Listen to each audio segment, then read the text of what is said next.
Since the early months of Fire Emblem Heroes, we were introduced to seasonal banners. Banners filled with some of our favorite characters in silly seasonal costumes. But which of these banners can be considered the best of the best to some extent? In this video, I'll be covering what I believe are the 5 banners that generally stood out on the time of their release. So without further ado, let's get started.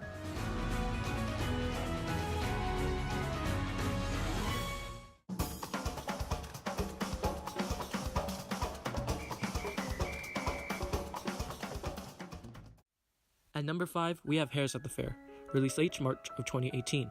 This banner, although confusing due to its seemingly random choices, Cowgirl. This banner itself can be considered one of the best due to its inclusion of Alphonse and Sharena, making it the first seasonal banner to include original characters from Fire Emblem Heroes. Later down the line, we would begin to see the original characters of Heroes get their own alts: Leviatane, Legiorn, Gunther, Hiriad, Anna, not Anna. My point is, it made the list for that reason, and the public opinion seems to agree, with it garnering over 340,000 views within its trailer, with a 96% like to 4% dislike ratio.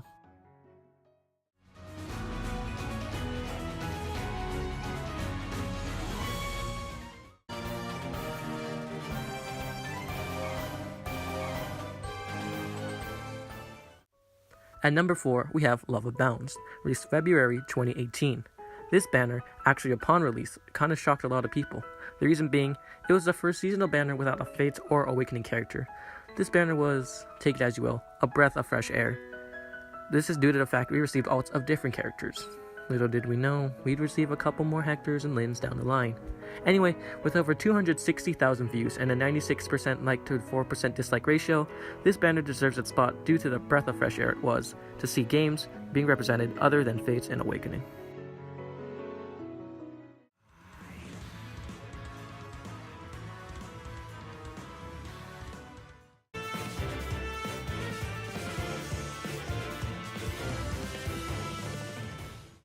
At number 3, we have Grails Devoted, released February of 2019. This banner, just like Love Abound, comprised of characters outside Fates and Awakening.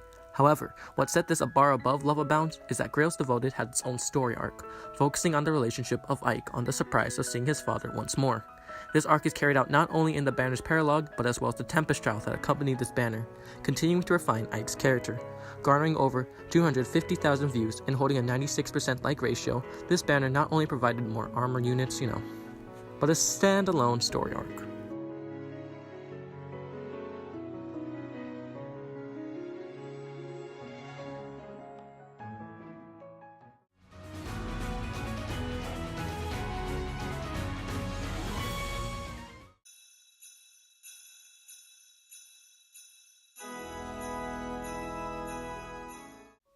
Speaking of armored units, at number 2, we have Winter's Envoy. This banner was full of them. This banner made it onto the list because it was the reason armored units began to pose a threat into the meta of Fire Emblem Heroes, introducing 2 different sets of skills, Brazens and Vengeful and Bold Fighter, plus a Tharja who was definitely not dressed properly for this banner. This banner was basically the final steps needed in order to create the threat that we refer to as Armor Emblem. Since then, we've been receiving banners full of armored units. Scary armored units. Gaining over 390,000 views and a 94% like ratio, this meta-changing banner made the list.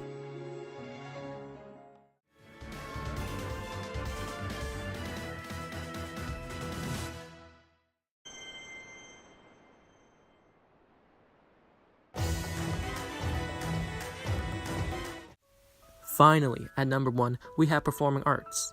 I remember when this banner came out, we were expecting some sort of Halloween banner for the month of October, but we were surprised with this. The reason this banner was necessary is because we lacked dancers and singers when this banner came out. Correct me if I'm wrong, but we only had Azura, Olivia, and Ninian, 2 of them being 5-star exclusive. With this, we were able to get 4 different other dancers added, for a limited time, but still. That didn't seem a problem because it gained over 415,000 views, making it the most viewed seasonal banner trailer, as well as a 96% like ratio. This banner was